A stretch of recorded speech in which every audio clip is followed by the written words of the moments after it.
I'd moved to the suburbs to escape the city's noise and chaos, hoping the peace came with something else I desperately needed: reliable internet. As a remote software engineer and part-time streamer, high-speed fiber wasn't a luxury. It was survival. Every meeting, every project upload, every stream depended on it. So when my internet started cutting out at random times, I figured it was just a hiccup from the provider. But the hiccup turned into a full-blown migraine.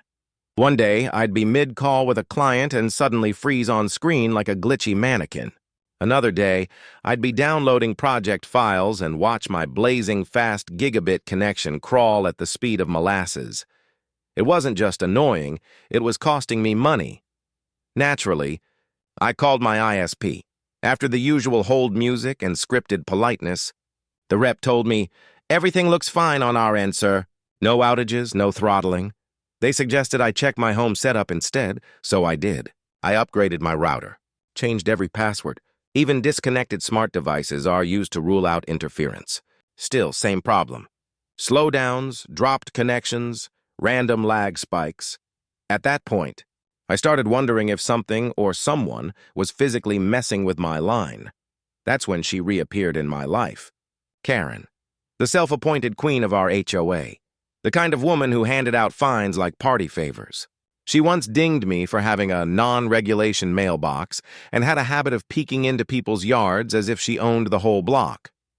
But lately, she'd been acting strange. One evening, while walking my dog, I noticed her landscaper crouched near the utility box outside my property, the same one where my fiber connection fed into the main line. He wasn't trimming hedges. He was fiddling with cables. Coincidence? Maybe. But my gut said otherwise, so I decided to investigate quietly. I set up a small hidden camera under the eaves of my house, aimed directly at the junction box. Nothing fancy, just enough to catch movement and faces. 3 days later, bingo. The footage showed Karen herself and her tech-savvy nephew crouched by the box, tools in hand. They weren't loitering, they were tampering. Running a splitter and feeding a cable straight into the ground, leading toward her house 2 lots down, I felt my blood boil. She'd been stealing my bandwidth, the same internet I was paying premium rates for, and slowing my connection in the process. And to top it off, she'd bragged at an HOA meeting about how she pays extra for top-tier service. I wasn't about to confront her, not yet. I wanted her to feel it, to suffer a little digital karma.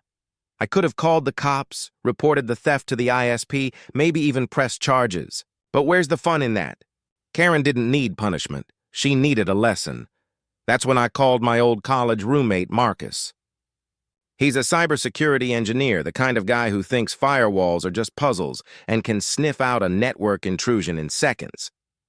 When I showed him the footage, he grinned like a kid on Christmas morning. "So," he asked, "you want justice or humiliation?" "Why not both?" I said. Marcus helped me set up what he called a reverse bandwidth choke, a clever trick using my own router. He configured a network profile that automatically detected any of Karen's devices leeching off my connection through their unique MAC addresses. And oh boy, there were many. Her smart fridge, her husband's Xbox, both her daughter's phones, and even their Ring doorbell. She wasn't just stealing my Wi-Fi, she was building her whole smart home empire on it. So, Marcus rerouted all her devices into a virtual network on my system. Not only was it isolated, it was throttled, hard.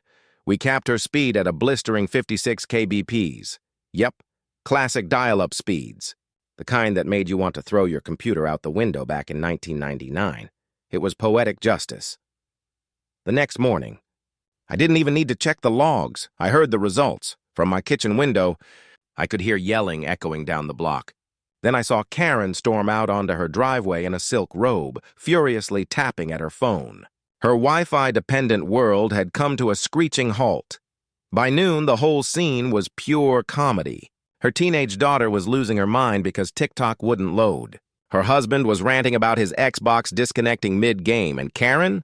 She marched straight down to the ISP van parked a few houses away and demanded answers. I watched from my porch, coffee in hand, as she waved her arms and pointed toward my house like I'd cast some kind of digital curse.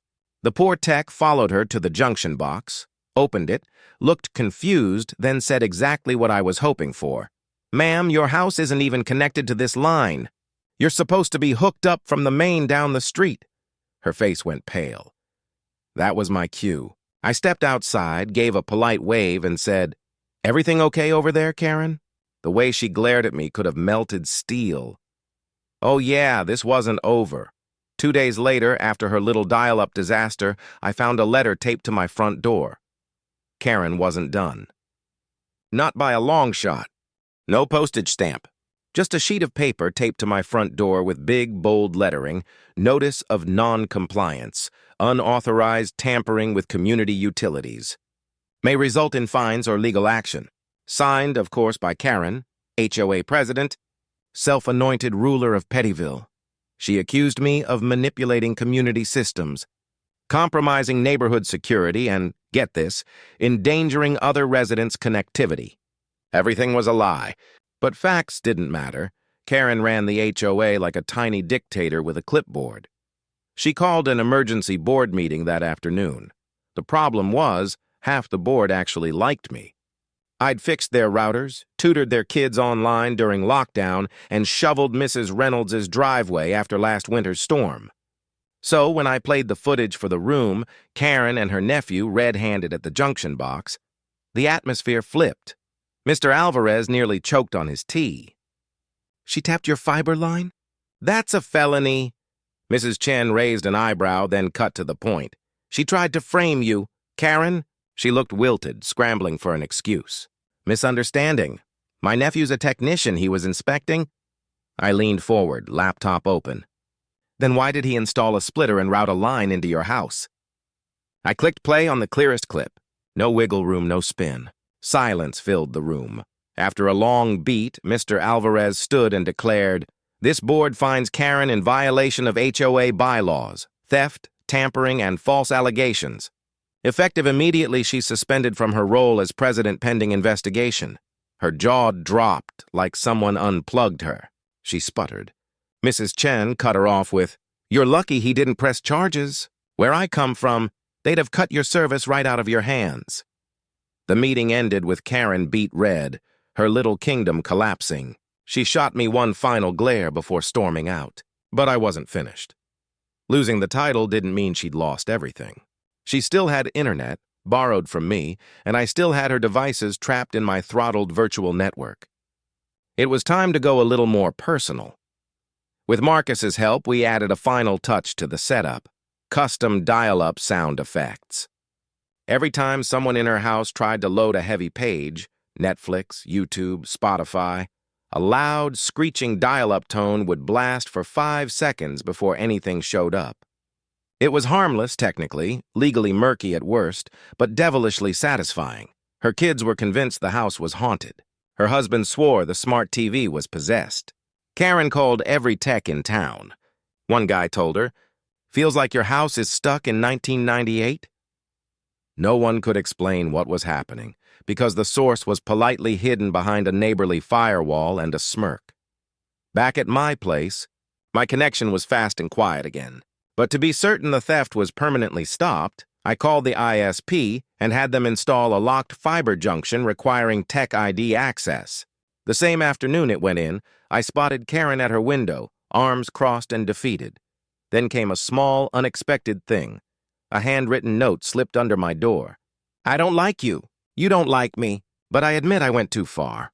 I've removed everything from your line. I won't touch it again. Can we move on? Not a full apology, but enough." I had Marcus scrub her devices from my router permanently. No more piggybacking, no more buffering torture. I let it go. Not because she deserved mercy, but because the victory was already complete. Her reputation was shot, her presidency revoked, and she'd become the punchline of the HOA group chat. That's how people like Karen learn. They assume rules don't apply to them until someone without a badge but with a strong signal reminds them otherwise. All you need is a steady connection, a good friend who knows networks, and a memory of what dial-up sounded like. If you've ever had a neighbor like Karen, or if you enjoyed watching someone's Wi-Fi get sent back to 1999, hit like. Drop your wild neighbor stories in the comments. and subscribe for more digital revenge tales. Next time, we might just downgrade someone's smart home into a very dumb zone.